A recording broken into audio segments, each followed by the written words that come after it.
Today the biggest news comes from the Russian Federation.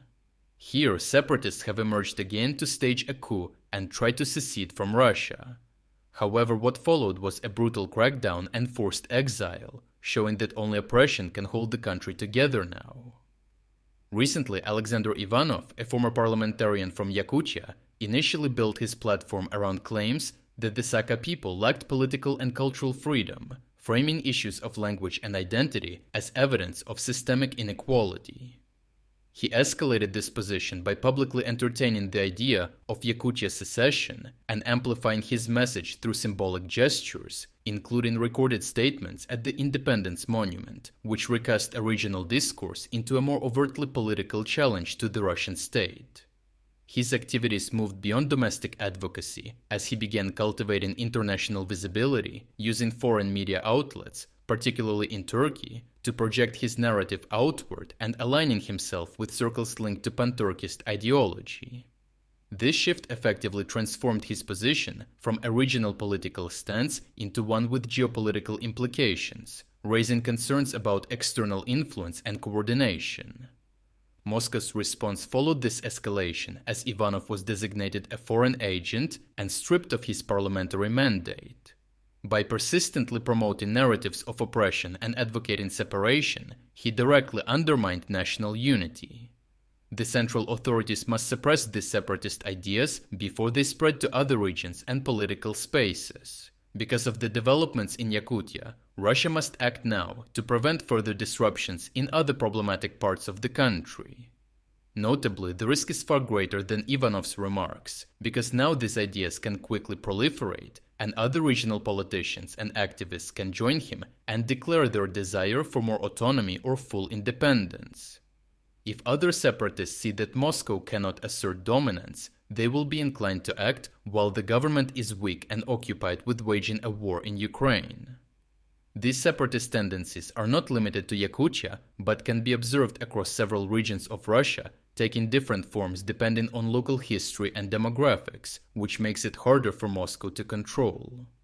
In the North Caucasus, separatism has historically taken the form of armed insurgency, as seen when the Chechen Republic of Ichkeria declared independence, leading to prolonged and violent conflict before federal control was reimposed. By contrast, in Dagestan, the issue is less about a single unified movement and more about fragmented proposals reflecting the republic's ethnic complexity, which diffuses separatist sentiment. Proposals range from creating independent ethnic entities to forming a unified Dagestani state. Further north, in the Volga Federal District, movements are generally less militant and focus more on cultural autonomy and political rights among Turkic and Finno-Ugric populations, indicating a more subtle approach compared to complete cessation or military action. The drivers behind separatist sentiment across Russia's regions include economic disparities, control over natural resources, and unequal burdens in military mobilization. Each region carries its own historical grievances and sources of tension with the central government. In many ethnic republics, where non-Russian populations form majorities or significant minorities, separatist narratives are often rooted in nationalism, cultural preservation, and long-standing historical memory. Concerns about the disappearance of local languages and traditions intersect with perceptions that resource-rich regions are economically exploited, with wealth extracted but insufficient reinvestment into local development or poverty reduction. Military mobilization has further intensified these grievances because it has been disproportionately affecting poorer, rural, and minority communities. As a result, certain ethnic groups, such as the Buryats and other indigenous peoples of Siberia, have appeared in casualty figures at rates exceeding their share of the overall population. These movements remain fragmented and lack unified leadership, but pressure is already building as more and more frustrations pile up over time. In cases like Yakutia, public figures have moved from cultural advocacy into openly political messaging, signaling a shift from passive discontent to active challenge. At the same time, disparities in economic development, resource distribution, and the social impact of military mobilization have intensified frustrations in multiple regions, particularly among ethnic minorities who perceive themselves as disproportionately affected.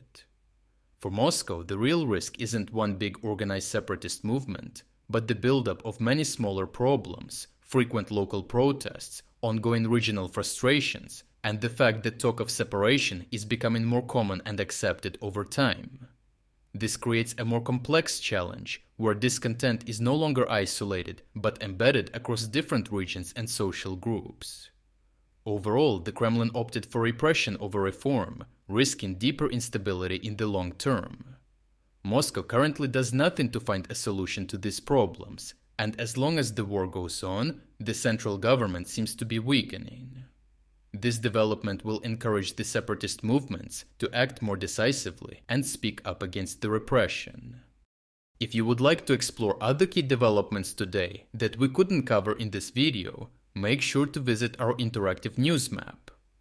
The link to our interactive map is in the description below. Thank you for watching this update, and a special thanks to everyone already following our interactive map.